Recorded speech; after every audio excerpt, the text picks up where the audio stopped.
Webb's detects first hints of atmosphere on potentially habitable world. Astronomers using the James Webb Space Telescope, JWST, have taken an important step toward answering one of the most profound questions in modern astronomy. Does the Earth-sized exoplanet TRAPPIST-1e harbor an atmosphere and perhaps liquid water? If you like my content and want to listen more interesting science stories like this, then subscribe my channel. And don't forget to like and share this video with your friends and colleagues. Located just 40 light-years away in the constellation Aquarius, TRAPPIST-1e has long been regarded as one of the most promising candidates for habitability beyond our solar system. It orbits within the habitable zone of the red dwarf star TRAPPIST-1, where conditions may allow surface water to exist. But the existence of an atmosphere, essential to moderating surface temperature and enabling oceans or ice, has remained uncertain. Now, early data from JWST offers tantalizing evidence. Probing TRAPPIST-1e's hidden layers. During several recent transits, when the planet crossed in front of its star from our viewpoint, JWST's near-infrared spectrograph NIRESP captured the faint starlight filtering through TRAPPIST-1e's potential atmosphere. If gases are present, they imprint subtle signatures in the spectrum, allowing astronomers to deduce their composition. These initial results, published in the astrophysical journal Letters, suggest hints of an atmosphere, though the case is not yet closed. What scientists can say with confidence is that TRAPPIST-1e does not retain a primordial hydrogen-rich atmosphere like the one it may have formed with.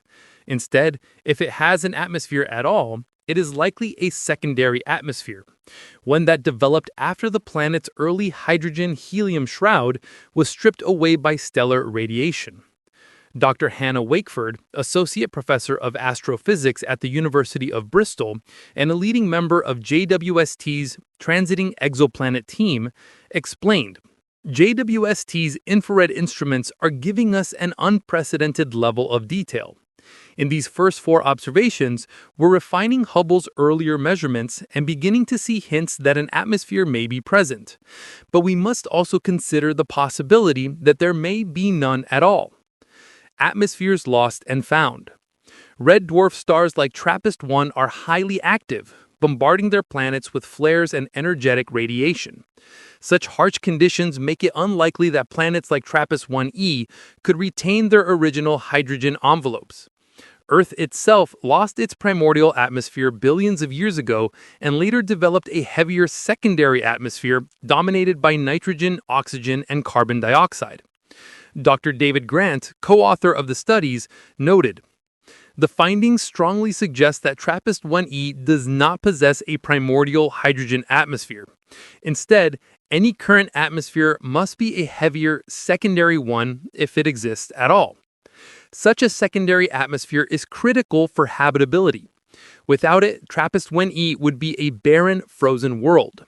With it, greenhouse gases such as carbon dioxide could trap heat, keeping surface conditions stable enough for liquid water to exist, whether as a global ocean, localized seas, or liquid patches on the eternally sunlit side of this tidally locked planet.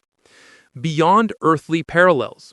Theoretical modeling suggests TRAPPIST-1e's atmosphere is unlikely to resemble Venus's dense carbon dioxide blanket or Mars's thin, tenuous shell. The system is unique, and its worlds may not have direct analogs within our solar system. Still, even a modest greenhouse effect could sustain regions of habitability. As Dr. Wakeford emphasized, a little greenhouse effect could go a long way. If carbon dioxide is present in sufficient amounts, it could stabilize liquid water on the surface. That water could take the form of a global ocean or perhaps smaller seas surrounded by ice, depending on how the planet distributes heat. What comes next? This research is part of the JWST TST DREAMS program, an international effort led by Dr. Nicole Lewis of Cornell University.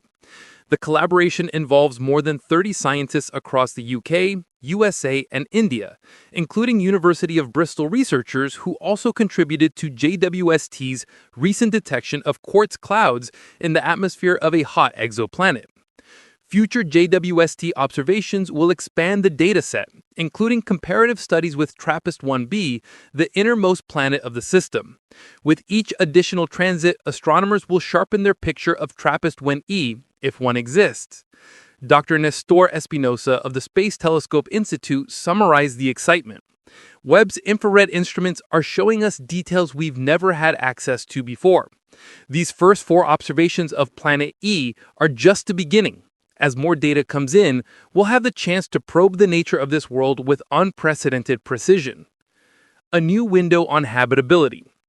The search for atmospheres around Earth-like exoplanets has long been the holy grail of astronomy. With JWST, that search has moved from speculation to observation. While many questions remain about TRAPPIST-1e, whether it has an atmosphere, whether water exists on its surface, and what that means for habitability, one thing is clear. We now have the tools to begin answering them. As Dr. Wakeford reflected, it's incredibly exciting to peel back the curtain on these fascinating worlds. For the first time, we're measuring in detail the starlight that passes around Earth-sized exoplanets, learning what their atmospheres might be made of and whether life as we know it could be possible there. With each new JWST observation, astronomers are not only studying a distant planet, they're edging closer to answering the age-old question, are we alone in the universe?